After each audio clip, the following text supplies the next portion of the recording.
Morning. Good morning. There you go. Thank you. My name's Randy Likens. I'm with Jacobs, and I am delighted to welcome you today to the next iteration of our Mission Success is in Our Hands program. Before we get started and do our normal introductions, we'll have a quick facility safety announcement.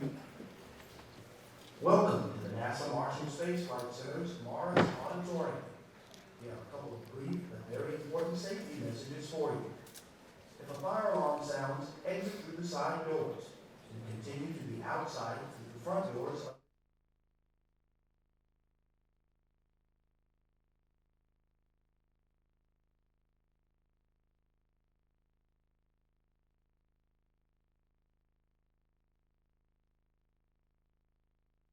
Good morning and welcome. Before I came up here, Sarah Lincoln told me that this was the 16th iteration of our Mission Success Lessons Learned Forum. But in light of our speaker, I'm going to declare this is actually the 17th, okay? So just so you're all on the same page with me. The Mission Success is in Our Hands initiative is something that Jacobs and Marshall Safety and Mission Assurance have collaborated on for several years now. It's been a program that was really designed to help promote and strengthen our focus on mission success, hardware, and crew safety. So it's a multi-element program. I think if you've been to one of these events before, you've probably seen or heard some of this information. But our goal is really to raise the profile and the awareness of mission success and the safety of flight and what those responsibilities are for each of our people. So we've got a multi-element campaign, as I mentioned. It includes the poster campaigns. You've seen those out in the lobbies. They've refreshed those several times, so we've got some very profound quotes and information shared by the individuals who've made a contribution and being recognized on those posters. We also use the Marshall Star and ExploreNet to communicate and share information as well as to have dialogue.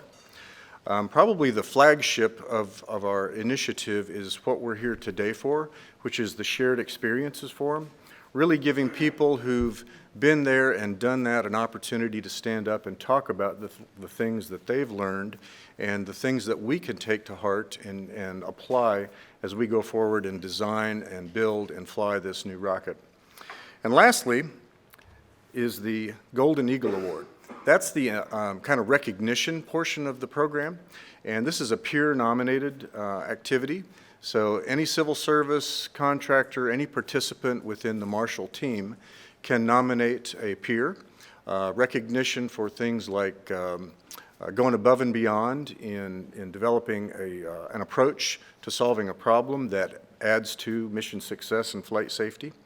So we'd really encourage you to go out there, look at the previous award winners, take note of the things that they've been recognized for, and then take 15 minutes and nominate a deserving person that you work with.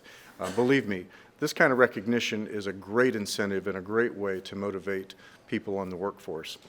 One last thing that I was encouraged to share with you. When we get to the question and answer portion of the program, we're going to have microphones on the side. So when you have a question, we'd like you to come out to the aisle and ask your question out there so that we can get you on camera and make sure that everybody's hearing your question. The last thing is the comment cards. Everybody should have gotten a comment card when you came in today, and we'd really encourage you to provide feedback. Just take a moment and tell us what you've heard or seen that really helps you, and also any suggestions you have for how to make the program better. So everyone should have gotten those. We'd love to have those when you leave here today. So without further ado, I'd like to introduce Mr. Rick Burt. Rick is the Director of Safety and Mission Assurance for Marshall Space Flight Center.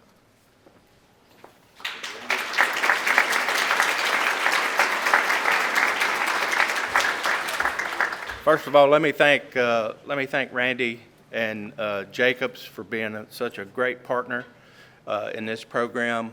Mission Success is in Our Hands. Shared Experiences. They're very strong advocates of this. We've been doing this for a few years now, and we hope to continue to do this. There's a lot of value to our to our team to learn from those who have come before and done some things and overcome some challenges in this business that we're in about cheating gravity and doing great science. So I just wanted to say thanks to Jacobs for their support to this.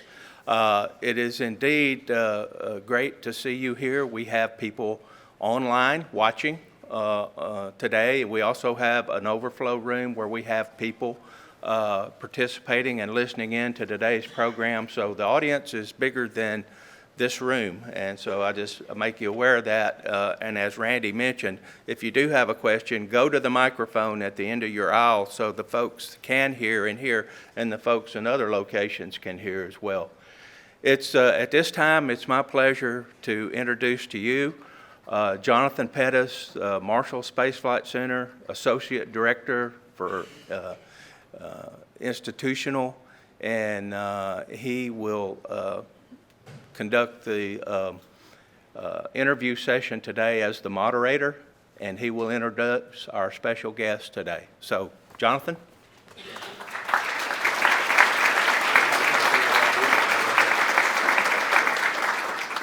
Did you all notice that Rick had a hard time remembering what I did there? I'll remember that. Hey, what a great honor for us and for me to be able to welcome our guests today.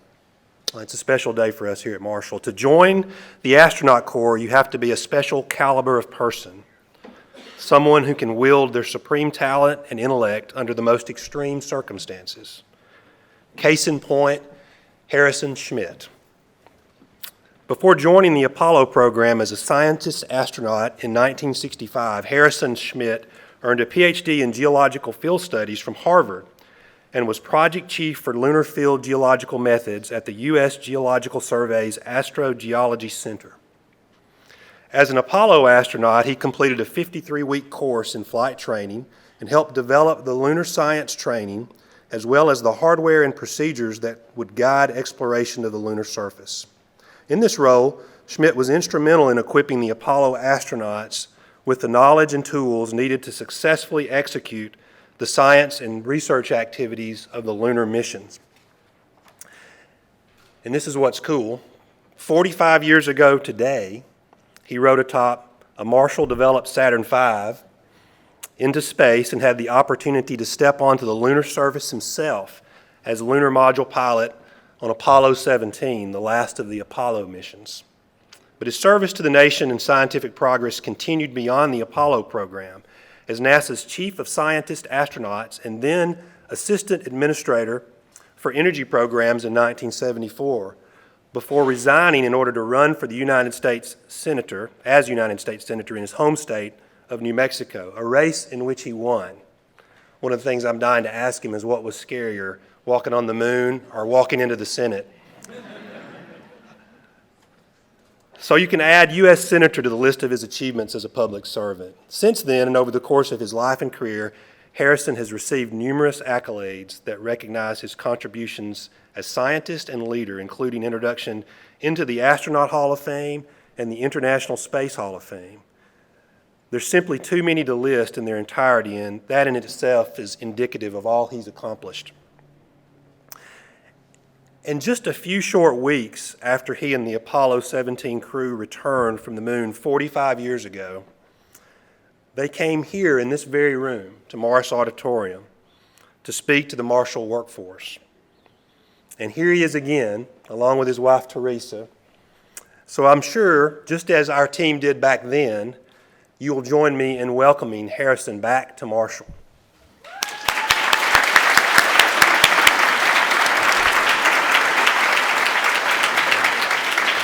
Thank you.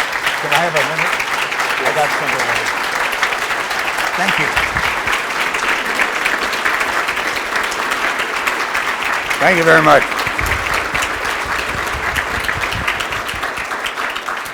Great to see you all. Before we get started with the interview and thinking about some lessons, I'd like to have Diana King come up for a moment. Teresa and I have a very special Apollo 17 45th anniversary gift for her for everything she's done for us. Thank you so much. Thank you. We finally remember Diana's herding of astronauts at the last launch of the space shuttle down at the Kennedy Space Center. So thank you very much, Diana. It's nice. And also, earlier today, I had a few of these anniversary moon balls, and I've got a few more in case some of you haven't. Oh my goodness.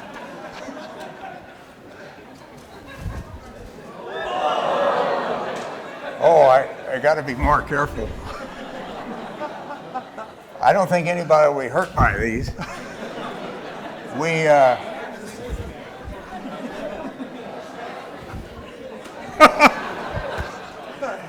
anyway, enjoy, and we'll have some fun here.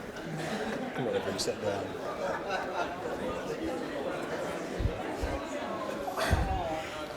Well, I'm looking for that in script, and I didn't see it anywhere. But I should have added an impressive right arm to his introduction. So welcome, Harrison. And Thank you. It's so great to have you. It's great to be here here today, and I know our employees are excited to hear from you. And so we've got some questions here just to start our conversation, and then we'll take some questions from the audience. And the first question is, tell us a little bit about your selection to the astronaut corps and what it meant to you to be the first scientist astronaut to fly in space. I had been looking for work after getting a PhD. And nothing, my area of geology, which at that time was ore deposits and the like, tends to go through periodic recessions. And there weren't any interesting jobs around. But I had run across a couple years before, a man at Menlo Park, California, who I was told to go take a look at because he was doing some weird things like mapping the moon. That happened to be Eugene Shoemaker, and some people I knew were working for him, and I had great respect for. So when I couldn't find a job, I wrote him a letter asking if he was looking for any employees, and he turns out he had written me a letter, and they crossed in the mail, asking if I was interested. So I went to work for Gene out in Flagstaff, Arizona, and within a month or two, NASA and the National Academy of Sciences asked for volunteers for the Scientist Astronaut Program, and I saw this announcement on the USGS bulletin board, thought about 10 seconds and raised my hand. And my basic feeling was that if I didn't volunteer, I'd probably regret it if somebody actually did land on the moon. And this was 1964, November, as a matter of fact. And I finally went through the whole process, was selected as one of the 6 original scientist astronauts.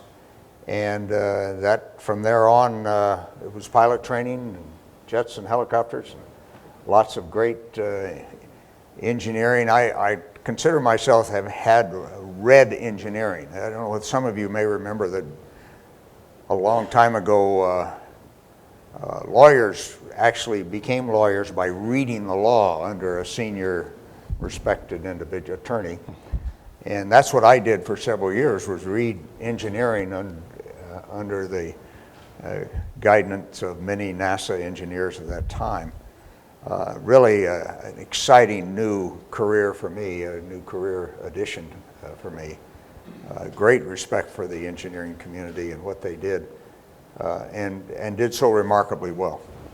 So that's how I got started, and eventually was assigned to a crew.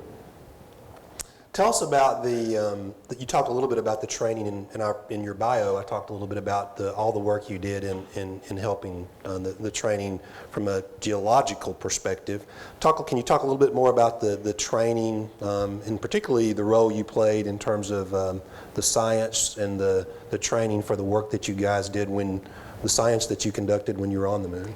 Well, let me begin by just reminding everyone, and probably don't need it, is Apollo was a creature of the Cold War, and so science was not on the priority list early on. However, because of people like Werner von Braun, George Low, Bob Gilruth, and many others, it was felt that if we were successful in carrying out Kennedy's challenge to land a man on the moon and return safely to Earth, that we would be able to do other things. And so early on, they did reach out to the scientific community, and not only for the selection of scientist astronauts, but also for thinking about experiments and activities that might be undertaken on the moon that would contribute overall to science and planetary science in particular. I think what we didn't realize is how much we were going to learn about the Earth as a result of understanding the early history of the moon, because that indeed is well recorded on the moon, but not recorded hardly at all on Earth. And that is probably the greatest scientific return from the Apollo missions. When I completed my jet pilot training and began to work in Houston with the other astronauts, and I began to think about how we might improve the astronaut training in the geological sciences, and put together a little plan that I took to Al Shepard, who was my boss at the time, and he said, well, if you can convince Jim Lovell to undertake this new training program, well, then go ahead. Well, I went to Jim, who was training for Apollo 13 at the time, and convinced him and Fred Hayes to go forward with this new training program, which was much more rigorous than anything that we had had before. And it really was integrating the simulation concept into learning geology, but doing it with all of the equipment that we would be using on the moon, and all the time constraints and things like that. And it really worked out very well. It really got the test pilots' attention. It was more down the line of what they would like to do. And in fact, I think the great return we had on missions, unfortunately, Jim and Fred did not get to the surface of the moon, but they did encourage future crews to undertake this same kind of training program.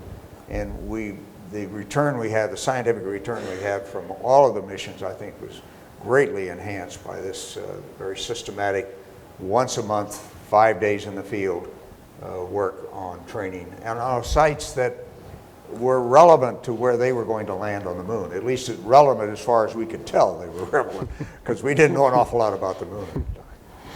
Interesting. So you know how we are here at Marshall. We've got this thing about rockets, and so you know we're going to ask you what it was like on launch day and to ride atop the Saturn V.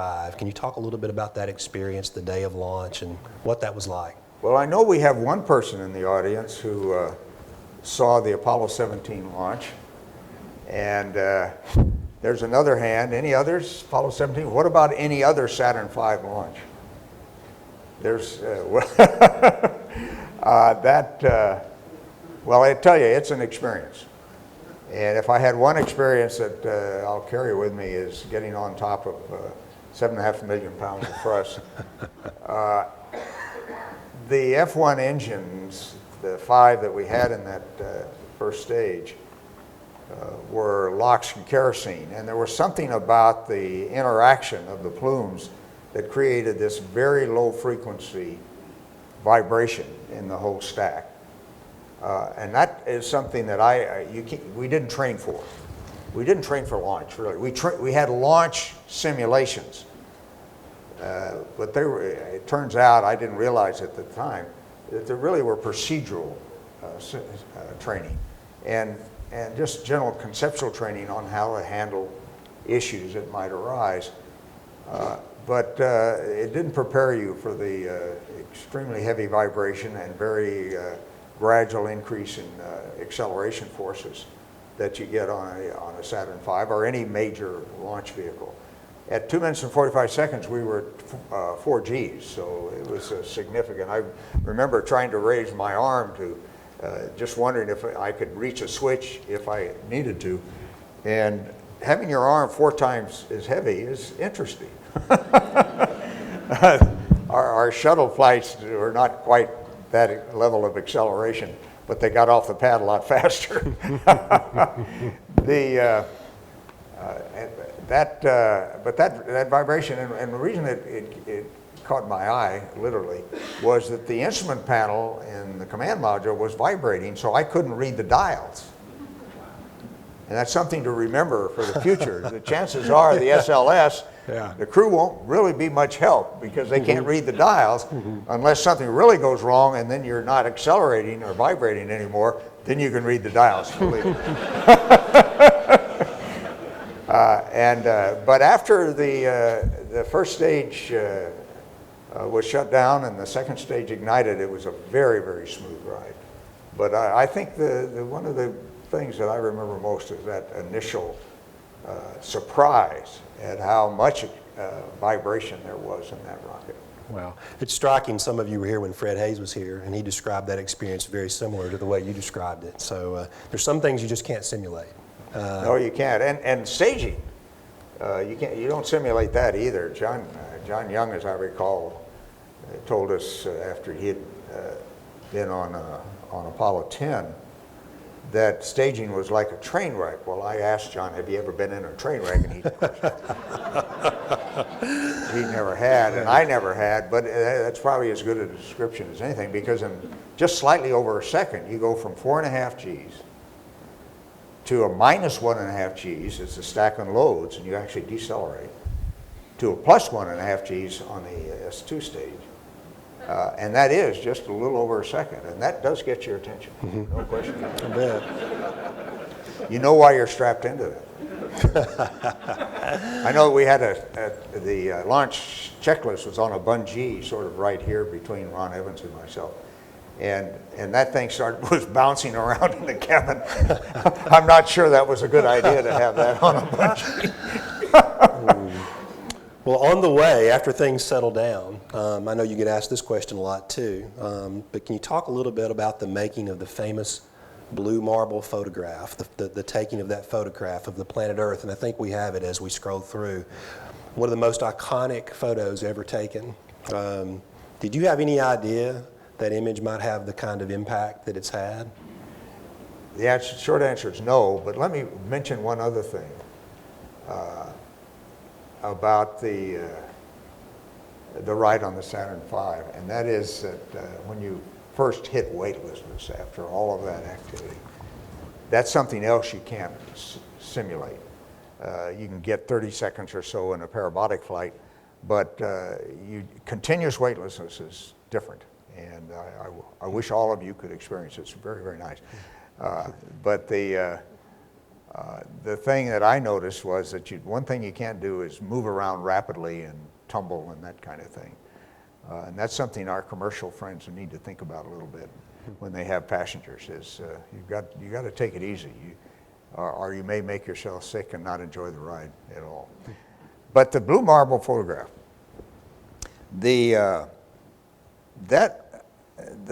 my photography and volumes of descriptions of Earth weather patterns grew out of childhood involvement with a father who, also a geologist, but also somebody who really enjoyed meteorology. And in southern New Mexico, I spent a lot of time with him and on my own also in trying to come up with ways, now this was obviously a long time ago, to forecast weather patterns in the southwestern United States. And when I was flying T-38s at 40,000 feet across the country, I continued to try to observe weather patterns, and of course the briefings that you have to have before each flight, weather briefings, further stimulated that kind of thought. And so when I knew I was going to have 3.5 days to get to the moon and have a chance to look at at least initially, a full Earth, I decided to have my own little project when I had time to observe those weather patterns, and in fact launched with the help of the meteorologists at Patrick Air Force Base with the latest satellite photographs in my suit pocket. So I had about a 24-hour leg up on the observations that I was going to make. And I was going to document those with a lot of pictures. And so there are pictures all through that 3.5 days, one of which turned out to be the blue marble photograph. So I don't want to disappoint you that I said, oh, that's going to inspire the environmental movement, that's going to do something, this or that. You didn't immediately post it to Facebook. No, I didn't. No. I just was taking these pictures and talking my head off about the weather pattern.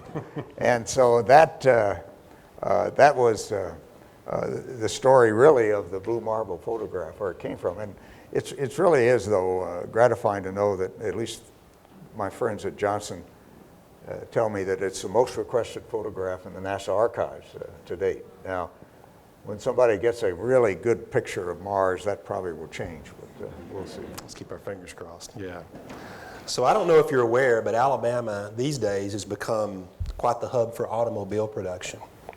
Even here in Huntsville, we have a Toyota plant. Yep. A burgeoning automobile industry here, manufactured in the state of Alabama. But long before Toyota came to Huntsville, you had the opportunity to drive the first four-wheel vehicle. It was an electric vehicle at that, the Lunar Rover. And so something we're very proud of here. Could you tell us a little bit about what it was like to drive that and on the lunar surface, and were you surprised at anything? I can tell you what it was like to ride on it. Mm-hmm. I let Gene Cernan drive all the driving, because that took full attention. He seemed to want to do that. and I figured I could benefit the program more by observing the area that we were going through, and you were the backseat and driver. picking places that we would get some. No, I didn't even. Well, once in a while, he would miss a crater that was coming up, and I'd say, "Watch it," or something like that. But I had no intention to drive it. I wanted to be the observer because I thought I could get more out of it. And I was picked also for that mission. I asked that we have a rover sampler. It was actually it became known as the Dixie Cup sampler because it was on one of our extension handles. It was a nested group of sample bags that were circular, and I could just reach down. We'd stop, reach down, and get a sample of the regolith on various places. Turns out that series of samples have been very, very interesting. I've been working with them recently, so I was trying to observe not only the geological features that I could see, but also trying to pick some of those sample sites as we went along. And Gene was trying to avoid craters to the best he could, and boulders. But you've got to recognize that the valley, our valley was roughly east-west. And so anytime we were going west, we were driving into the zero phase spot, the spot where the sun was reflecting directly back. And that, any of you who are skiers know that just washes out the topography. You just can't see out there because there are no shadows, so you don't get any definition, three-dimensional definition. And so that we had to do a lot of driving towards the west, particularly on the second excursion.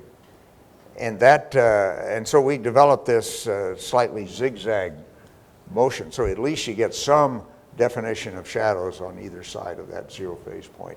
Very bright, and actually that's the reason the moon looks as bright on the edges as it does a full moon that we just recently had, a beautiful full moon, super moon I guess they call it now. But it's because you're getting a zero phase reflection no matter how you look at that sphere. And so it's going to look as bright on the edges as it does in the center. So we were just seeing that close up, that same phenomenon. You see it in snow, any kind, and if you're flying an airplane, look down on a forest, you'll see it there because the leaves are doing exactly the same thing. It's a sort of a random orientation of fine particles that give you that kind of direct reflection back. Mm-hmm. And that's more than you wanted to know unless you're really a nerd. There might be a few in here. In reflecting on the science that came from the mission, what stands out for you in terms of the particular science that resulted from the work that you all did during the mission?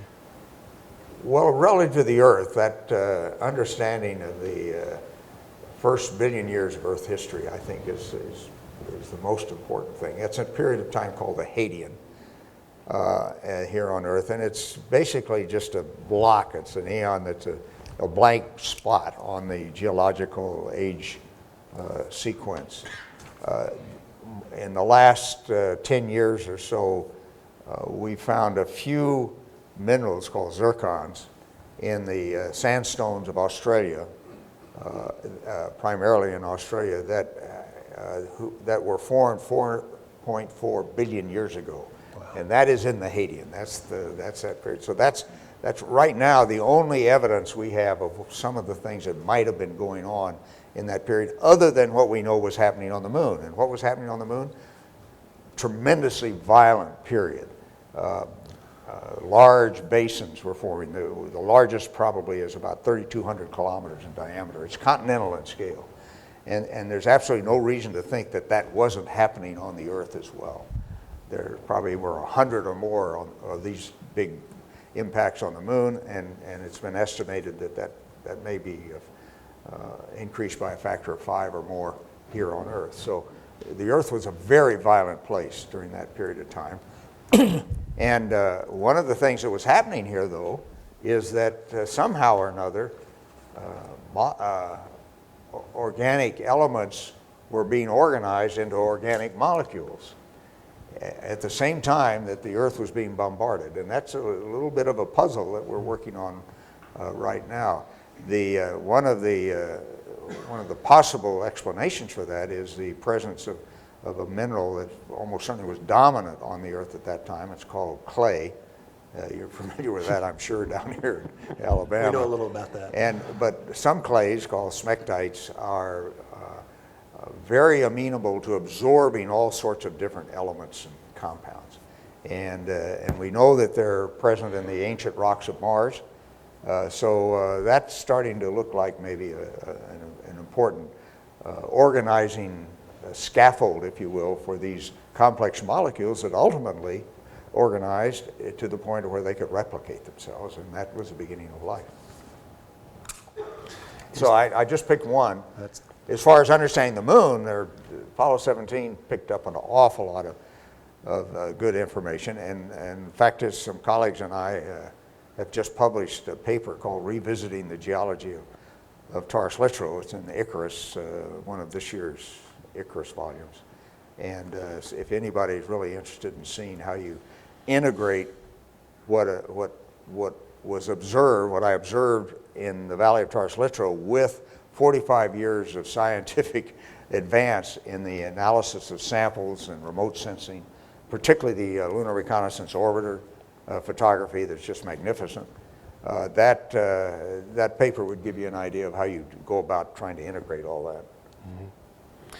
Is there, in thinking through the mission and the things that you've talked about, is there any other, like, one moment or experience that really sticks out in your mind in terms of the experience of the trip, the lunar surface, and then the return? Well, the entire mission is the thing that sticks out in my mind, and I spent a lot of time not only talking about it but writing about it. But I've already told you the one thing that really gets your attention is that Saturn V launch vehicle.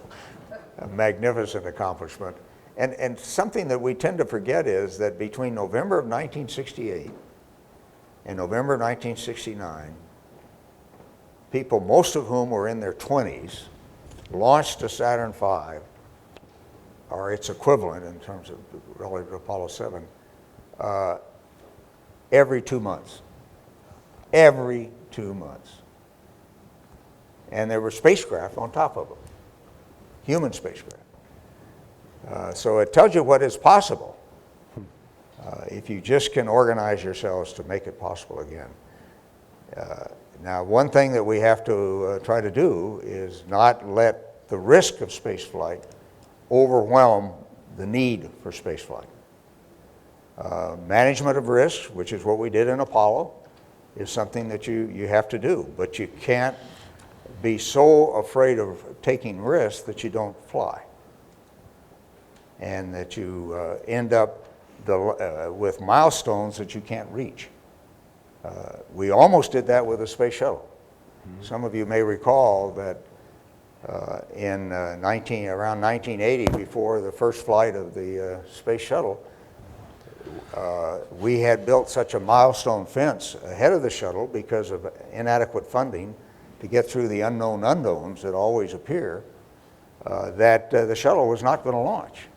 And if Hans Mark had not convinced Jimmy Carter that you could not verify what was called the Strategic Alarms Limitation Treaty number 2 without the space shuttle, we probably would not have gotten to the first launch of the space shuttle. All sorts of things feed into making these things happen. But one of the major things is that you have to be prepared to spend money to manage risks. And the unknown unknowns are those things that are out there that create risks for you, but that I shouldn't say we, but engineers are perfectly capable of working their way through, but without a management reserve to do it, you're going to delay your missions to the point of where you may never fly. That's just a fact of life, political as well as engineering life. That's a really good sort of transition from the history and what you experienced to where we are today and where we go in the future, and this key issue of risk. And of course, one of the things that's changed now is this emergence of commercial spaceflight capability, and we at NASA and our commercial partners working through what it means to certify, for example, a launch vehicle to fly crew. Do you have thoughts on how we approach that problem or that challenge, and how does that change, or does it change the way we think about risk? Well, it wouldn't change the way we thought about it in the days of Apollo, but there we had a very urgent geopolitical mission that meant that you managed risk, but you accepted risk. We accepted a large number of risks. For example, solar flares. We just said, hey, there's not much we can do about it, so we're just going to accept that risk.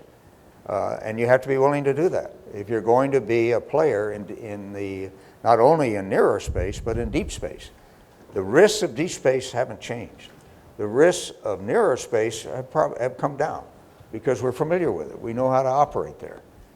But deep space is still just as risky as it ever was for Apollo.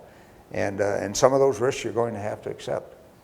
At least until we are producing large amounts of water on the moon in order to protect against solar flares, that's a risk that probably you'll again have to assume, is that you will get caught with a solar flare during a mission into deep space. It's a question of managing that risk, and I think very important is not to have too many levels of decision making between the people who identify the risk, identify solutions to managing it, and getting something done. One of the most amazing things that I found in Apollo, and it was true here at Marshall, it was true at Johnson and Kennedy in those days, was that if a good idea appeared, it could work its way very rapidly to the decision maker. That there was just maybe one level of management that you had to go through to get a good idea heard. I know that's not the case today. And it's something to think about as you try to develop a management system for the future. Going back to the future of Apollo is, I think, a very wise decision because we did learn how to manage very complex engineering programs and to do it and still manage the risk. So it may not be a change in risk tolerance, it's more a change in management structure and how you approach it and the investment necessary to manage the risk. I would say so. And I don't know how you deal with convincing the OMB and Congress that you need to have a management reserve in order to make sure that the programs are accomplished, but that's extremely important to do. There's no other way to get through these unknown unknowns that are going to rise. Some of you may have read or be aware that the ascent engine that flew on Apollo 11 had only been in full-scale development for about 6 months. That was because the original planned ascent engine was not making it through test. And so they brought on, they already had in parallel, slightly behind in development, another engine. And that's the engine Neil flew to the moon.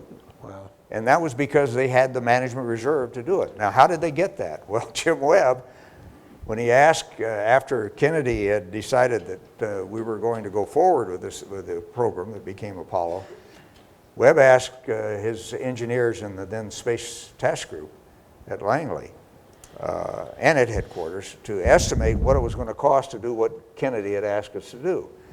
And in those year dollars, it generally was about $8 billion.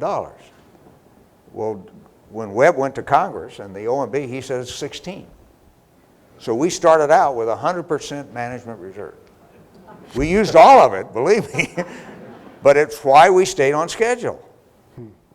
That's why we met Kennedy's goal, was because we had that management reserve. Speaking of the economic... And we had young people in their 20s. They didn't know how to fail, so it didn't make any difference. We're in the midst of, and I think you're obviously aware of this, we're in the midst of a 45-day study on returning to the moon as a stepping stone for later missions to Mars. And you've written a lot about and talked a lot through the years about the economic benefits of the moon. Are these benefits clear enough now to spur substantial commercial investment in moon exploration? And if so, how do you think, what's the best model for NASA and these commercial interests to work together to parlay that investment into the resources we need to explore?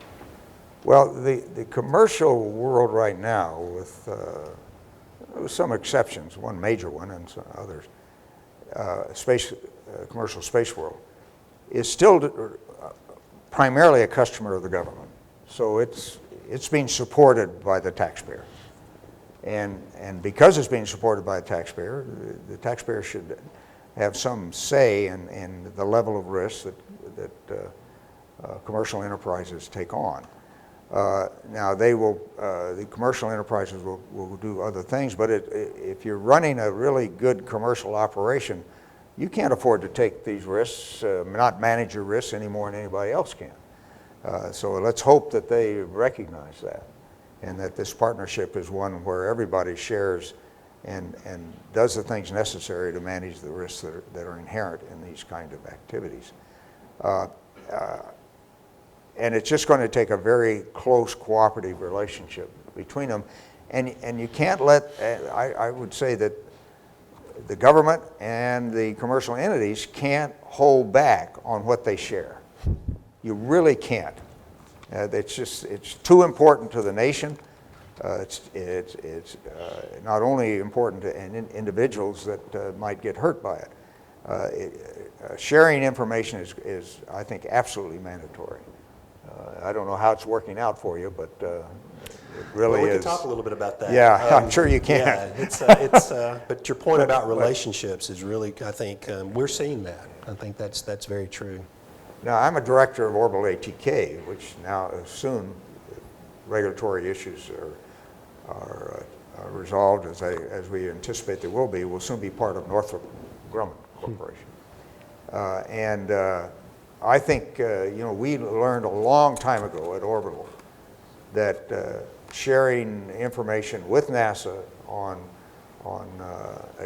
achievements as well as problems, launch failures and the like, was extremely important. I mean, and we work very closely with, and these new entrants into the commercial world, and we always thought of ourselves as commercial, have just got to participate in the same way, I think, just absolutely essential. That's a great point. Now, with respect to getting investment in the kinds of things the resources that the moon has that might be a benefit here on Earth or benefit in future space activities, that's tougher. Those are big numbers. And the realization of the profits from those activities is farther in the future than most investors are used to dealing with. Take the oil industry, for example.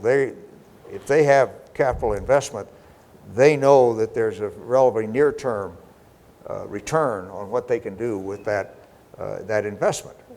And whereas if you start to talk about helium-3 fusion lunar helium-3 fusion power, that's a 20-year look ahead, and most investors are not capable of doing that. That's not true of some. Just look at the forestry industry. They invest in forests that are 30 and 50 years ahead. So it's been done, but getting them to realize that space is really a new ocean of opportunity, as was said a long time ago, that is tough. That is tough. I've been trying to do it for over 10 years now on the helium-3 side of things, and you don't see it. So what could change that? Well, one thing that could change that is a good map of the distribution of resources on the moon, so that you know that they're there, and that could be done with helium-3 because it collects neutrons and gives off a gamma ray, and you could sense that if you had the right equipment flying in orbit. So there are certain things that could be done in order to give investors more confidence that at the end of 20 years, they'd get a very high return on their investment.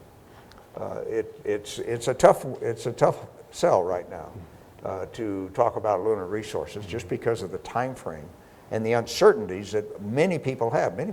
Most people in the investment world don't have any idea what we're talking about here today. They don't. It's off their radar screen. And so there's a great educational effort that has to be done as well. Interesting. Well, Harrison, I could do this all day. It's okay. And I know you, yeah, I don't know that. But I'm looking for the person in charge here, Diana, to see if do we have a moment? I hope we'd have a moment for a couple of questions. Yeah, so great. Do we have a chance then? We've got a mic I know we've got a couple of questions that came in via ExploreNet. And we've got a mic, so I think we've got a couple of questions in the audience. Why don't we start in the audience? Gentleman back there, blue shirt there, yeah.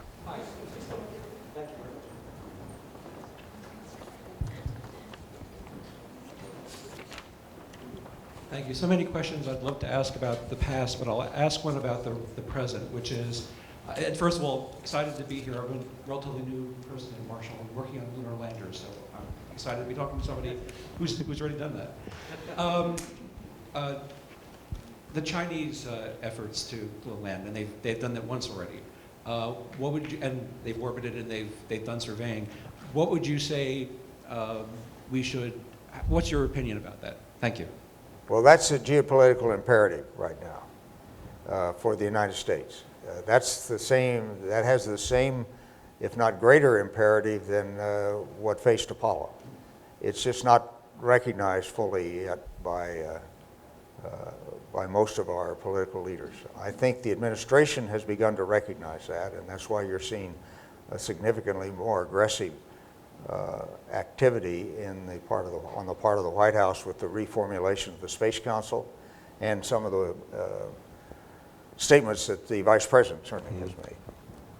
So I hope that that imperative now is fully recognized, and we'll just have to wait and see. It takes that kind of leadership to get these things going. Now, a lot of other things can happen. You can have partnerships, you can have science, you can do a whole bunch of things once you have decided to go forward and be not only competitive, but a dominant player in deep space. And that's what we have to do. And that's what China is doing. There's just absolutely no question that that's where they're headed. And just try to imagine what the world would be like if they're dominating deep space or even nearer space and we're not a player. That would be a very dangerous world. Let's go right over here. Next question. Thanks for coming, Dr. Schmitt. Can you elaborate a little more on what that world would be like if someone other than the United States was a dominant player, particularly in deep space? I think because we're not in that same geopolitical arena that we were in Apollo, there's a lot of people who don't see deep space exploration as being significant on that level. So can you go into more detail describing what the consequences would be if we weren't the leader in that deep space realm? Well, the United States is the only nation on Earth that is capable of and really is committed to, I think, protection of human freedom. And I certainly do not think the Chinese are committed to that. And if you imagine that they would be dominant and their form of civilization is moving into deep space and as well as nearer space, I think we would have a very, very difficult time, if not an impossible time, in protecting freedom. So I think that's the imperative I see, and it's as strong right now in reality as it was in the 1960s. And it's just a question of leadership of the country recognizing that how serious this situation could become.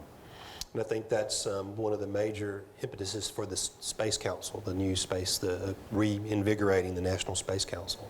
Now, there is a question of whether they will create a management environment in which we can succeed, as we did in Apollo. And that, I think, is an equally important question as to whether we can do the engineering. I know we can do the engineering.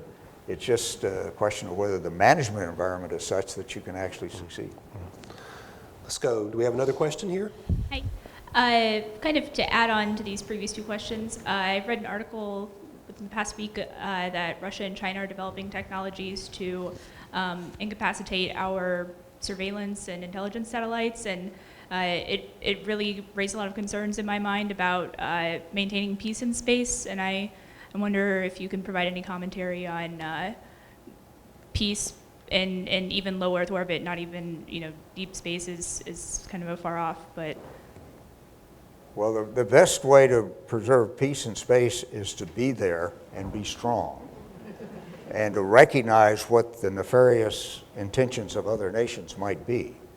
And I think within the community at large, there is an increasing recognition that we have to be prepared for the kinds of things that you suggested might happen, that we would lose some of our space-based capabilities, which our defense establishment is very dependent on right now. But there are some things happening that provide alternatives for communication and navigation and other things that would. But the strength is the best way that you preserves peace, pardon me. And that you just have to recognize that. You can't pull back and expect peace to preserve itself. It's never happened in the past, and I see no change in human nature that would make it happen in the future. They actually had that discussion at the first National Space Council meeting, is the analogous situation to earlier human exploration of this planet and how things evolved relative to how it's contested and the need for, if I remember how it was described, there's got to be a sheriff and that there has to be strength to ensure peace. Well, we had two presidents that ensured that the United States would be what it is today. One was Jefferson and the Louisiana Purchase, and the other was Polk. And I strongly recommend you look into President Polk. He filled out the boundaries of the United States. Oregon, California, Texas, and most of the Southwest. That made a big difference in the history of the world. Huge difference in the history of the world. One last question. I think we've got time for maybe one more. I want to make sure we get one in for, we got a couple more. Let's do this one, and then I want to get one exploring that question. Go ahead. Dr. Schmitt, I've read a lot about the effects of the lunar regolith and sticking to everything and abrasive and all that, but I wondered if you could describe your experience with dealing with that. The lunar regolith is a challenge, but there are, I think, many ways known and unknown to deal with that challenge. It is abrasive. It has slight cohesion because of the unbonded electrons that are on each particle. It's been produced in a vacuum, and so it doesn't have atmospheric bonding on those particles.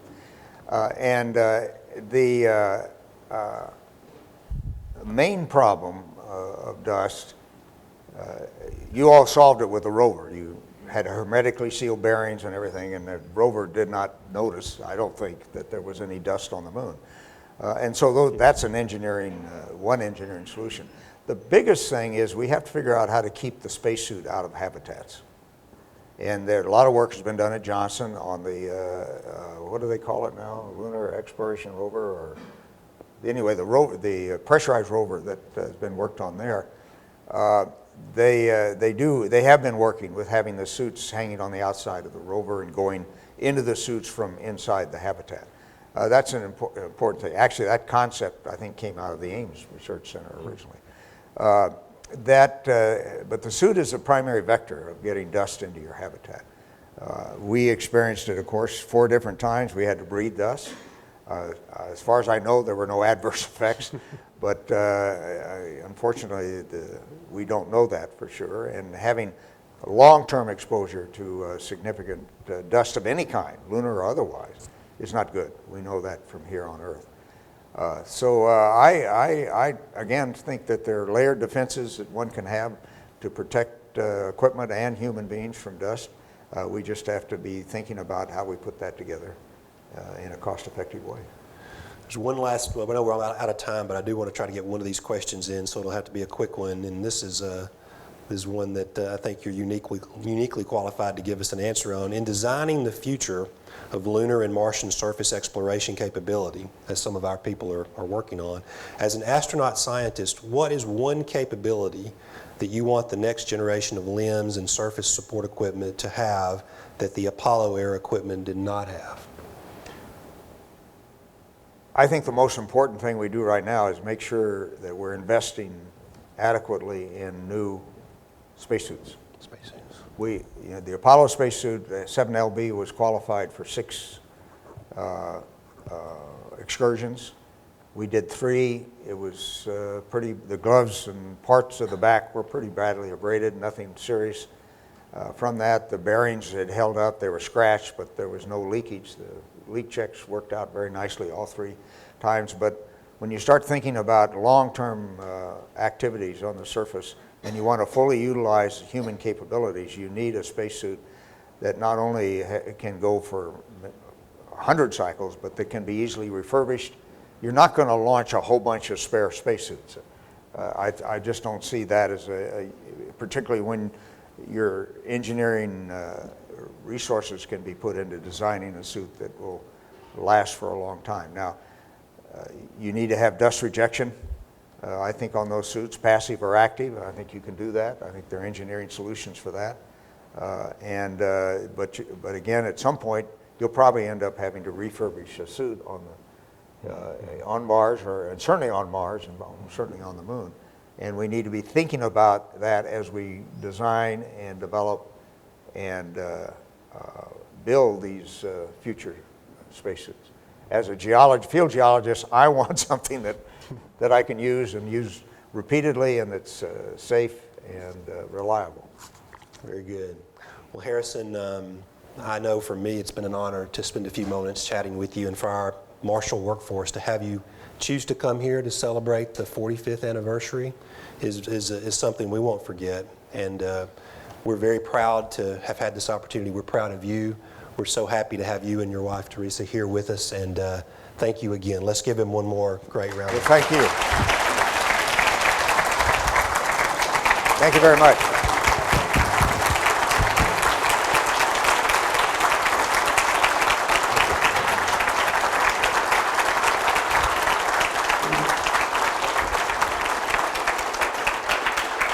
And thank you for what you're doing. Let's go for it, okay? I want another trip. And Dr. Schmitt, and as a token of our appreciation for being our guest speaker today and one of our alumni now of our shared experiences for mission success is in our hands, we'd like to present you this plaque from the Marshall Space Flight Center to commemorate your day with us today and sharing with us. Well, that's great. That's just beautiful. It'll go with another plaque I got 45 years ago almost. Thank you. Thank you very much. Thank you.